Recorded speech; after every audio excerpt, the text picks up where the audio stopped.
পরে তুমি আবার আগের মতো নাফরমানি শুরু করছো, আল্লাহ তাআলার হুকুমকে মানতেছো না। আল্লাহ তাআলা তাদেরকে হুঁশিয়ারি উচ্চারণ করে বলেন, নবী আপনি এই সমস্ত মানুষদেরকে বলে দেন যারা একবার ইসলামের ভিতরে প্রবেশ করে, দ্বীনের ভিতরে প্রবেশ করে, তারপরে আবার যারা ইসলাম থেকে বের হয়ে যায়, দ্বীন থেকে বের হয়ে যায়, আমি আল্লাহ তাদেরকে হাসরের ময়দানে কুকুরের মতো দাঁড় করাবো। নাউজুবিল্লাহ বলবেন না? আল্লাহ তাআলা বলতেছে তুমি দ্বীন মানার পরে, দ্বীন বুঝার পরে, ইসলামের মধ্যে প্রবেশ করার পরে যদি আবার দ্বীন থেকে বের হয়ে যাও, আমি আল্লাহ হাসরের ময়দানে তোমাকে আমি আল্লাহ কুকুরের মতো দাঁড় করাবো। চৈত্র মাসে কুকুর যেমন জিহ্বা বের করে হাঁপাতে থাকে, যেই মানুষগুলো 1 মাস রোজা রাখার পরে বাকি 11 মাস তাদেরকে মসজিদে পাওয়া যায় না, আল্লাহ তাআলা বলে হাসরের ময়দানে আমি আল্লাহ তোমাদেরকে কুকুরের মতো মানুষের সামনে দাঁড় করাবো, আর মানুষ তোমাদেরকে দেখে চিনবে এই সমস্ত মানুষগুলো দুনিয়াতে আল্লাহর সাথে ধোঁকাবাজি করেছে। আপনি যদি 2 দিন ক্লাসে যান আর 10 দিন যদি আপনি ক্লাসে না যান, আপনার শিক্ষক আপনাকে কি বলবে? কি বলবে? ধোঁকাবাজ। যে তুই 2 দিন পর পর আমাদেরকে ধোঁকা দিতে আসছস না, ফাঁকিবাজ, ধোঁকাবাজ। 2 দিন পর পর তুই 1-2টা হাজিরা দিয়া 1-2টা ক্লাস করে আবার বের হয়ে যাস, তুই আমার সাথে কেন ধোঁকাবাজি করস? ঠিক যারা রমজানের 1 মাস রোজা রাখলো, নামাজ পড়লো, বাকি 11 মাস নামাজ পড়লো না, আল্লাহর দ্বীন মানলো না, আল্লাহ তাআলা বলে তারা আমাকে ধোঁকা দেওয়ার জন্য মসজিদে আসে। আল্লাহ তাআলা বলে আসলে তারা আমাকে ধোঁকা দেয় না, তারা নিজেরাই নিজেদেরকে ধোঁকা দিচ্ছে। ঠিক কিনা বলে? বনি ইসরাইলের মধ্যে একজন নবী ছিল যার নাম হলো পয়গম্বর মুসা আলাইহিস সালাম। নাম শুনছেন? আল্লাহু আকবার। অনেক বড় পয়গম্বর, আল্লাহ তাআলার একজন প্রিয় পয়গম্বর, আল্লাহ তাআলার নবী পয়গম্বর মুসা আলাইহিস সালাম। তিনি ছিলেন বনি ইসরাইলদের নবী। ওই বনি ইসরাইলের মধ্যে একজন লোক ছিল, বনি ইসরাইলের সবচেয়ে বড় আলেম, সবচেয়ে বড়, তার নাম হলো বালআমে বাউরা। বালআমে বাউরা নামটা মনে রাখেন। এই ব্যক্তিটা ছিল বনি ইসরাইলের সবচেয়ে বড় আলেম। কেমন আলেম জানেননি? এই ব্যক্তিটা ছিল মুস্তাজাবুদ দাওয়া। সে যদি আল্লাহর দরবারে কোনো দোয়া করত, সাথে সাথে দোয়া কবুল হয়ে যেত। সুবহানাল্লাহ। মুস্তাজাবুদ দাওয়া। সে যদি আল্লাহ তাআলার দরবারে কোনো দোয়া করত, সাথে সাথে দোয়া কবুল হয়ে যেত। সে যা চাইতো আল্লাহ তাআলা তাকে তাই দিয়ে দিত।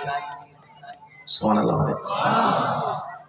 আপনাদের কাছে প্রশ্ন, আপনাদের এলাকায় যদি এমন একজন আলেম থাকে যে দোয়া করলেই কবুল, আপনারা তাকে কি করবেন? পারলে মাথায় নিয়ে নাচবেন না? তার কাছে পানি পড়া নিতে যাবেন, হাদিয়া নিয়ে যাবেন, কোন হুজুর আমার সন্তান নাই, আল্লাহ তাআলার কাছে দোয়া করেন আল্লাহ যেন আমাকে একটা সন্তান দেয়। যদি তার দোয়ায় আল্লাহ আপনাকে সন্তান দেয়, পারলে আপনি তার জুতা মুছা দিবেন। কথা বলেন। ঠিক বনি ইসরাইলের সবচেয়ে বড় আলেম বালআমে বাউরা, তিনি আল্লাহর দরবারে কোনো দোয়া করলে কবুল হয়ে যেত। এত বড় আলেম ছিলেন। আর আল্লাহ তাআলা ওই ব্যক্তিকে এমন আল্লাহর নিদর্শন দান করেছিলেন, মর্যাদা দান করেছিলেন যে সে আল্লাহর কাছে কিছু চাইলে আল্লাহ থেকে ফিরাইয়া দিত না। এটা কি কম সম্মান নাকি বেশি সম্মান? বেশি। জোরে কোন? বেশি। কথা বুঝতেছেন? কম সম্মান নাকি বেশি সম্মান? এর চাইতে আর পৃথিবীর জমিনে সম্মান আছে যে আল্লাহ তাআলার দরবারে দোয়া করলে কবুল? সুবহানাল্লাহ। দেখেন, বনি ইসরাইল হইল ঠেডা জাত, ঘাউরা জাত। এই বনি ইসরাইলদের কিছু মানুষ আসলো বালআমে বাউরার কাছে, আয়েশা বলল, বালআমে বাউরা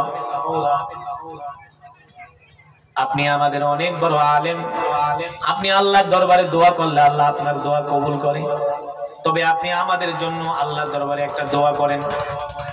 বালআমে বাউরা বলে, কি দোয়া? বলে, শোনেন, দোয়া যে করবেন করার আগে আমরা আপনাকে কিছু কথা বলতেছি, আপনি আমাদের জন্য দোয়া করবেন, বিনিময়ে যা চান আপনাকে তাই দেওয়া হবে। মনে করেন আমি ওয়াজ করতে আইছি, অনেক সময় মসজিদের ইমাম সাহেবদেরকে হুজুরদেরকে চিরকুট লেগে দেয়, হুজুর আমার জন্য দোয়া করেন, আমার 14 গোষ্ঠীর জন্য দোয়া করেন। না, দোয়া না করলে জোর করে দোয়া করায়। হ্যাঁ, বিগত সরকারের আমলে অনেক প্রোগ্রামে যাইতাম, আমাদেরকে জোর করে দোয়া করাইতো। অমুকের লেগে দোয়া করো, তমুকের লেগে দোয়া করো, জোর করে ভেস্তে নিয়ে যায়, জোর করে দোয়া করায় ভেস্তে নিয়ে যায়। এগুলো হলো বনি ইসরাইলদের স্বভাব।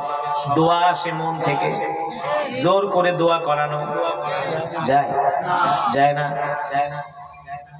বনি ইসরাইলরা বললেন মালা আমি বাউরা, আপনি যে দোয়া করবেন, দোয়া করার আগে আমাদের কিছু কথা আছে।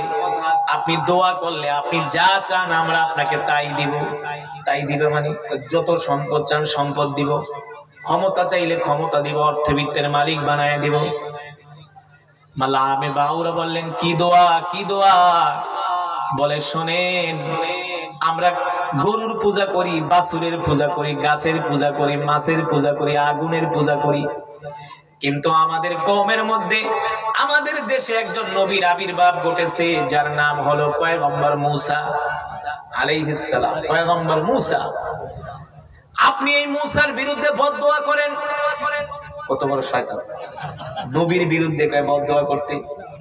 কয় কেন তার বিরুদ্ধে আমি বদদোয়া করব? কয় দেখেন, সে আমাদেরকে গরু পূজা করতে না করে, বাছুরের পূজা করতে না করে, আগুনের পূজা করতে না করে, সে আমাদেরকে এক আল্লাহর হুকুম মানতে বলে। এটা কি আমাদের দ্বারা সম্ভব? বালামে বাউরা বলে কেন সম্ভব না? বলে না, আমরা এক খোদার ইবাদত করি না, আমরা গাছের সেজদা করি, মাছকে সেজদা করি, আগুনকে সেজদা করি, আমরা যেই মাওলাকে দেখি না, যে আল্লাহকে দেখি না, তার ইবাদত আমরা করি না। বলেন নাউজুবিল্লাহ। মালামে বাউরা বললেন বনি ইসরাইলরা শোনো, তোমরা কিন্তু সীমা লঙ্ঘন করতেছো।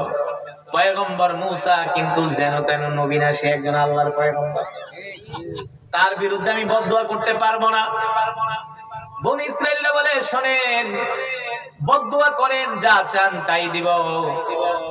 মালামে বাউরার অন্তরের মধ্যে লোভ ঢুকে গেছে। কি ঢুকে গেছে? লোভ। লোভে পাপ, পাপে মানুষ কিন্তু লোভের কারণে ধ্বংস হয়। দেখেন এই ব্যক্তিকে আল্লাহ কত সম্মান দিয়েছিল, আল্লাহ তাআলার কাছে দোয়া করলে কবুল হয়ে যেত, কত ইজ্জত আল্লাহ তাকে দান করছে। বনি ইসরাইলরা বলে আপনি আল্লাহর কাছে পয়গম্বর মূসার বিরুদ্ধে বদদোয়া দেন, যাতে আল্লাহ মূসাকে ধ্বংস করে দেয়। নাউজুবিল্লাহ। মালামে বাউরা আল্লাহ তাআলাকে ডাক দিয়ে বলেন, আল্লাহ আমি কি আপনার পয়গম্বরের বিরুদ্ধে বদদোয়া করব? আল্লাহ বলে সাবধান সাবধান সাবধান, তুমি যদি আমার পয়গম্বর মূসার বিরুদ্ধে বদদোয়া করো, আমি আল্লাহ তোমাকে ধ্বংস করে দিব, আমি আল্লাহ তোমাকে ধ্বংস করে দিব।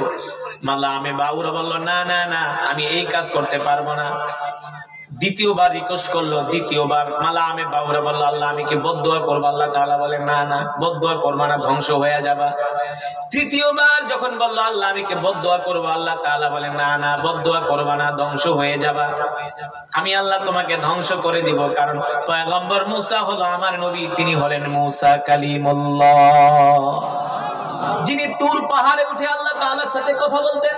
না, কত কথা বলতেন, কত কথা বলতেন পয়গম্বর মূসা, সেই নবীকে